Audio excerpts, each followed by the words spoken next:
ಕೃಷ್ಣವರು ಜನಿಸಿದ ಸಮಾರಂಭವನ್ನು ಎಷ್ಟು ವಿಜೃಂಭಣೆಯಿಂದ ಆಚರಿಸುವುದೆಂದು ಈ ಕಥೆಯಲ್ಲಿ ನಾವು ಎಲ್ಲರೂ ತಿಳಿಯೋಣ.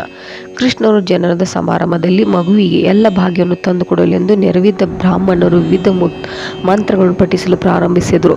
ಆ ಊರಿನ ಜನರು ಬಗೆ ಬಗೆಯ ಬೆಲೆಬಾಳುವ ಉಡುಪುಗಳನ್ನು ಮತ್ತು ಆಭರಣಗಳನ್ನು ಅಲಂಕರಿಸಿಕೊಂಡು ನಂದ ಮಹಾರಾಜನ ಮನೆಗೆ ತಲುಪಿದರು. ಗೋಪಾಲರು ಗೋಪಿಯರು ಮನರಂಜನೆ ಕಂಡಾಗ ಅವರಿಗೆ ಖುಷಿಯಾಯಿತು.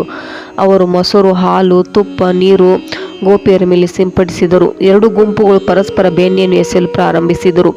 ಅದನ್ನು ಕಂಡ ನಂದ ಮಹಾರಾಜರು ಸಂತೋಷವಾಯಿತು. ಅಲ್ಲಿ ನೆರೆದ ಸಂಗೀತಗಾರರಿಗೆ ಅವರು ಉದಾರವಾಗಿ ದಾನವನ್ನು ಮಾಡಿದರು. ಅನೇಕ ಮಂದಿ ಬ್ರಾಹ್ಮಣರು, ವಿದ್ವಾಂಸರು ವಿವಿಧ ಉಡುಪುಗಳನ್ನು, ಒಡವೆಗಳನ್ನು, ಗೋವುಗಳನ್ನು ದಾನವಾಗಿ ಕೊಟ್ಟರು. ಗೋವುಗಳ ಪಾಲನೆಯಿಂದ ಬೃಂದಾವನದ ನಿವಾಸಿಗಳು ಅವರ ಸಂಪತ್ತು ಇದ್ದುದು ಹಾಲು, ಮೊಸರು ಮತ್ತು ತುಪ್ಪಿನ ಉತ್ಪನ್ನಗಳನ್ನು ಮಾರಿ ಅವರ ವಿವಿಧವಾದ ಒಡವೆಗಳನ್ನು, ಬೆಲೆಬಾಳುವ ಉಡುಪುಗಳನ್ನು ಕೊಂಡುದ್ದರು. ಕೃಷ್ಣನ ಜನನದ ಉತ್ಸವವನ್ನು ಅತಿ ಶ್ರೀಮಂತಿಕೆಯಿಂದ ನಡೆಯಿತು ಮತ್ತು ಬೃಂದಾವನವು ಬಹು ಶ್ರೀಮಂತವಾಗಿತ್ತು ಎಂದು ಹೇಳಲಾಗಿದೆ. ಇಂಥ ಮತ್ತಷ್ಟು ವಿಡಿಯೋಗಳಿಗಾಗಿ ನಮ್ಮ ಚಾನಲ್ ಲೈಕ್ ಮಾಡಿ, ಶೇರ್ ಮಾಡಿ ಮತ್ತು ಸಬ್ಸ್ಕ್ರೈಬ್ ಮಾಡಿ. ಧನ್ಯವಾದಗಳೊಂದಿಗೆ